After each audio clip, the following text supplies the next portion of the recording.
नमस्ते ललिते देवी श्रीमत्सिंहासनेश्वरी भक्तानामिष्टदे मातः अभिरामि नमोऽस्तुते।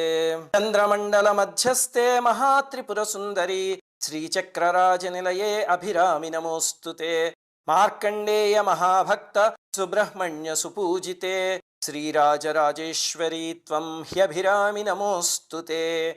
चंद्रोदयं कृतवती ताटंकेन महेश्वरी आयुर्देहि जगन्मातः अभिरामि नमोऽस्तुते। सुधाघटेश श्रीकान्ते शरणागतवत्सले आरोग्यं देहि मे नित्यम् अभिरामि नमोऽस्तुते। कल्याणि मङ्गलं देहि जगन्मङ्गलकारिणी ऐश्वर्यं देहि मे नित्यम् अभिरामि नमोऽस्तुते। राजीवलोचने पूर्णे पूर्णचन्द्रविधायिनी सौभाग्यं देहि मे नित्यम् अभिरामि नमोऽस्तुते। गणेशस्कन्दजननी वेदरूपे धनेश्वरी विद्याञ्च देहि मे कीर्तिम् अभिरामि नमोऽस्तुते।